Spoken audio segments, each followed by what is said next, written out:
Hello guys, hello all of you. Question answer की series में आज हम चैप्टर 2 करने वाले हैं। ये आपका इग्नू पीए का है। इसका सब्जेक्ट कोड है ESO 16। ठीक है, ये ESO 16 का है, भारत में सामाजिक समस्याएं, सोशल प्रॉब्लम इन इंडिया। ठीक है, इसके लास्ट ईयर में जो भी लास्ट 10 ईयर में क्वेश्चन पूछे गए हैं वो सभी हम कवर कर रहे हैं, तो आप मेरे साथ बने रहिए। चलिए स्टार्ट करते हैं। फर्स्ट क्वेश्चन आपसे पूछा गया है कि सामाजिक समस्या के आरंभिक दृष्टिकोण का वर्गीकरण कीजिए। ठीक है, सामाजिक समस्या के आरंभिक दृष्टिकोण को आपसे पूछा गया है इस क्वेश्चन में। तो ऐतिहासिक अर्थ में 17वीं शताब्दी से 19वीं शताब्दी के प्रारंभ तक, जब राज्य यथा शासकीय अभिजन का प्रमुख संबंध कानून एवं व्यवस्था से था। ठीक है, किससे संबंध था? कानून और व्यवस्था से। ये किस शताब्दी की बात की जा रही है? 17वीं शताब्दी से लेकर 19वीं शताब्दी तक की बात यहाँ पर की जा रही है। मुख्य सामाजिक समस्याओं के रूप में अपराध की ही गणना होती थी। ठीक है, इस टाइम पीरियड में जो मुख्य अपराध माना जाता था उसे किसको माना जाता था? मुख्य जो सामाजिक समस्या थी उसे अपराध को ही माना जाता था। ठीक है, अपराध को ही समाज की मेन प्रॉब्लम के रूप में जाना जाता था। एक समस्या के रूप में अपराध ने पूर्वकालीन सामाजिक विचारकों का ध्यान आकर्षित किया। ठीक है, इस टाइम पीरियड में जो भी समाज सुधारक थे उनका ध्यान भी सिर्फ किस पर था? सामाजिक समस्या के रूप में अपराध पर उनका ध्यान था। उस समय के अनेक अभ्यास या तो विश्वासों या अंधविश्वासों के रूप में थे। ठीक है, जितने भी अभ्यास किए जाते थे वो या तो विश्वास के रूप में होते थे या फिर अंधविश्वास के रूप में इनको किया जाता था। अकाल, महामारी एवं अपराध की समस्याओं के गंभीर तथा व्यवस्थित अर्थ समझने से संबंधित थे। समझने के उद्देश्य से उनका वर्गीकरण निम्नलिखित प्रकार से किया गया है। अब यहाँ पे आपको वर्गीकृत करके बताई गई है कि मेन प्रॉब्लम्स क्या थी उस टाइम पीरियड में। तो पहला क्या बताया गया है? विश्वास और अंधविश्वास। ठीक है, दूसरा है शास्त्रीय दृष्टिकोण। दूसरा क्या है? शास्त्रीय दृष्टिकोण। और तीसरा है भौतिक शारीरिक दृष्टिकोण। ठीक है, ये तीनों दृष्टिकोण आपको बताए गए हैं। अब यहाँ पे इसको एक्सप्लेन किया गया है। आस्थाएं और अंधविश्वास। ठीक है, या विश्वास या अंधविश्वास जो ऊपर हेडिंग दी गई उसको यहाँ पे इन्होंने आस्थाओं के रूप में लिख दिया है। आप सेम डाल सकते हैं, विश्वास और अंधविश्वास। ठीक है, आस्थाएं और अंधविश्वास हेडिंग को आप अच्छे से हाईलाइट करके डालेंगे। मानव जीवन की आदिम अवस्था से आरंभ होकर आज तक मानव अकाल, दुर्घटना, महामारी, हिंसा, हत्या एवं अपराध का सामना करता रहा है। ठीक है, स्टार्टिंग से लेके जो मानव की समस्याएं रही हैं वो क्या रही हैं? जो महामारी है, हिंसा है, हत्या है, अपराध है, ये समाज के कुछ भागों में आज भी इन समस्याओं को आत्माओं, प्रेतों, जादूगरियों के प्रभावों का परिणाम माना जाता है। ठीक है, आज भी बहुत सारे लोग ऐसा मानते हैं कि आत्माएं, भूत प्रेत और जादू टोना होते हैं, उनके कारण ये सारी समस्याएं उत्पन्न होती हैं। कार्य करण संबंध के मध्य उचित समझ का न होना ऐसे विश्वासों का आधार बन जाता है। ठीक है, ये कह रहे हैं कि उचित समझ नहीं होती, इसलिए इस तरह के विश्वास अपनी जगह, इस तरह की धारणाएं जो अंधविश्वास है अपनी जगह बना लेते हैं। ठीक है, नेक्स्ट पॉइंट यहाँ पे दिया गया है भौतिक शारीरिक दृष्टिकोण। ठीक है, नेक्स्ट हेडिंग है भौतिक शारीरिक दृष्टिकोण। बाद में कुछ अनुभविक या प्रत्यक्षवादी प्रयास किए गए जिसे अपराध की एक सामाजिक समस्या के रूप में व्याख्या की गई।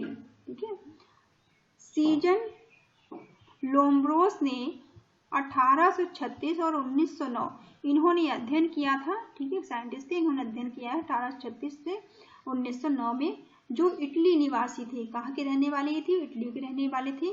भौतिक शारीरिक गुणों से अपराध के संबंध का अध्ययन किया। ठीक है, इसलिए यह दृष्टिकोण भौतिक शारीरिक दृष्टिकोण या अपराध केस का सिद्धांत के रूप में इसे जाना गया, क्योंकि उसने अपने कल्पित अभिग्रहों को अनुभवी पद्धतियों से सत्यापित करने का प्रयास किया। इसे अपराध की व्याख्या का प्रत्यक्षवादी दृष्टिकोण भी कहा गया। ठीक है, इसे अपराध का भी प्रत्यक्षवादी दृष्टिकोण के नाम से भी इसे जाना गया। ठीक है, लोम्ब्रोस के अनुसार, अब लोम्ब्रोस ने अपने कुछ पॉइंट आउट किया है किन चीजों पर। इन्होंने अपराधियों के कुछ निश्चित जन्मजात शारीरिक गुण होते हैं। इनका कहना है कि जो अपराधी होते हैं उनके जन्मजात कुछ शारीरिक उनमें गुण पाए जाते हैं। ठीक है, अपराधियों के शारीरिक गुण सामान्य व्यक्तियों से भिन्न होते हैं। ये 2 पॉइंट इन्होंने अपने विचार में कहे हैं। क्लासिकी दृष्टिकोण। ठीक है, अब क्लासिकी का क्या कहना है। क्लासिकी दृष्टिकोण में 18वीं शताब्दी के प्रारंभ होकर अपराधों को अधिक व्यवस्थित रूप से समझने के प्रयास किए गए। ठीक है, जैसे 18वीं शताब्दी स्टार्ट हुई थी तो इन्होंने जो क्लासिकी के दृष्टिकोण है इसमें इन्होंने अपराधों को और अच्छी तरह समझने का प्रयास किया।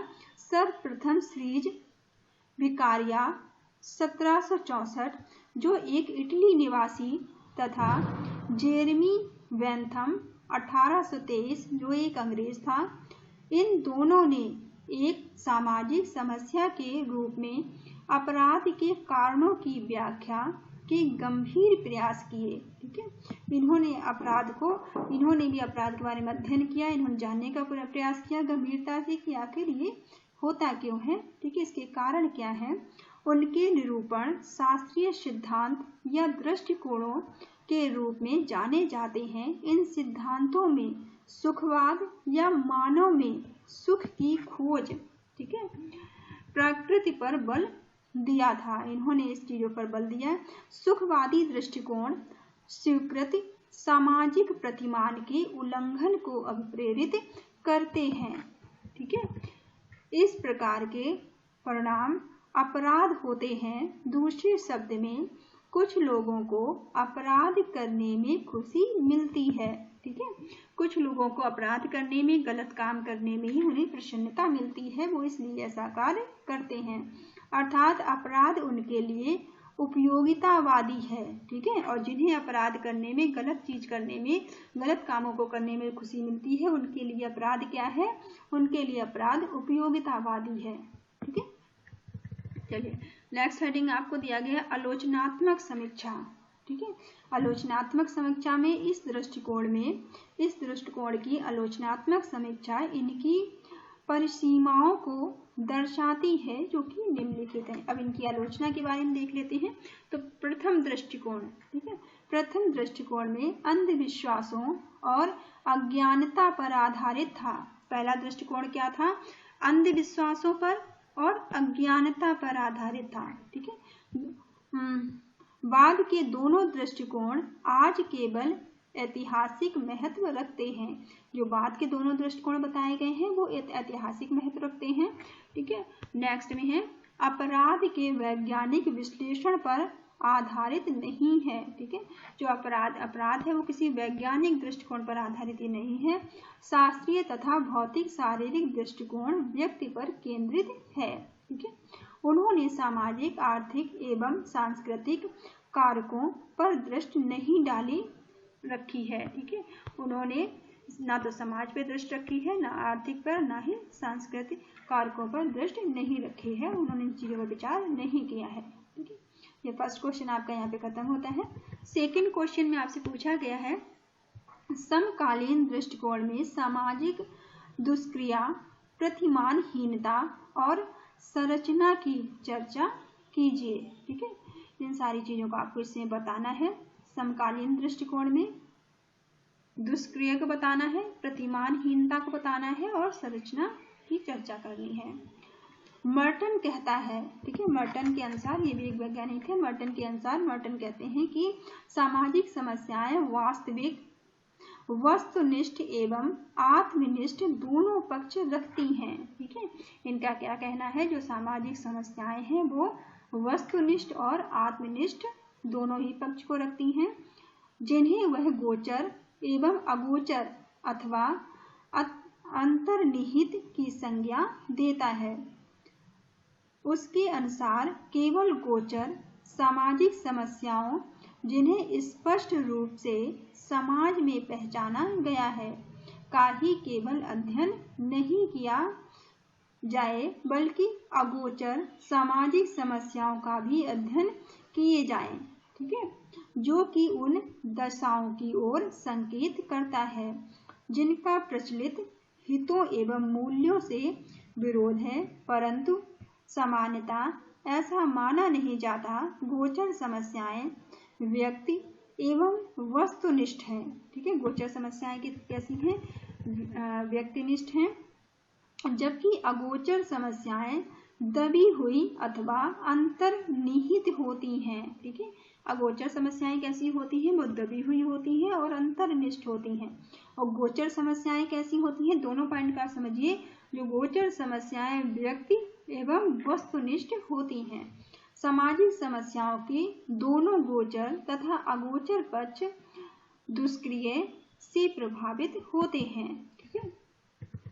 मर्टन के विश्लेषण में सामाजिक समस्याओं का अध्ययन व्यवहार के प्रतिमान, विश्वास तथा संगठन के दुष्क्रिय पर भी केंद्रित है। केवल उनके प्रकारों पर ही नहीं, मर्टन के अनुसार एक सामाजिक दुष्क्रिया एक प्रक्रिया है। मर्टन कहते हैं एक सामाजिक जो दुष्क्रिया है वो क्या है, वो एक प्रक्रिया है जो सामाजिक व्यवस्था की स्थिरता एवं अस्थिरता को क्षतिग्रस्त करती है, ठीक है। ये समाज की स्थिरता और अस्थिरता को दोनों ही क्षति पहुंचाती है, क्षतिग्रस्त करती है। यह प्रत्यय इस भ्रम को तोड़ता है कि समाज में हर चीज सद्भाव एवं एकीकरण के लिए ही कार्य करती है।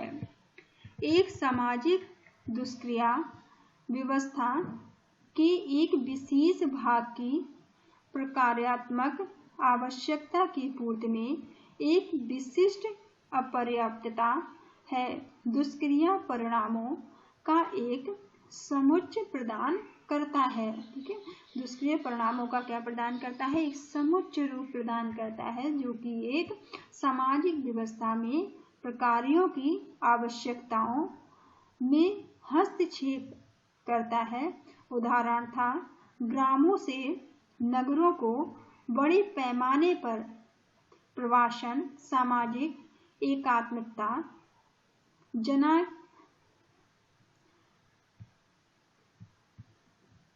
जनांकीय रचना तथा ग्रामीण जीवन के आचार तत्व को कायम रखने के लिए दुष्क्रियात्मक है। साथ ही वह नगरीय जीवन के लिए भी दुष्क्रियात्मक है क्योंकि वह भीड़ भाड़ में वृद्धि करता है, ठीक है।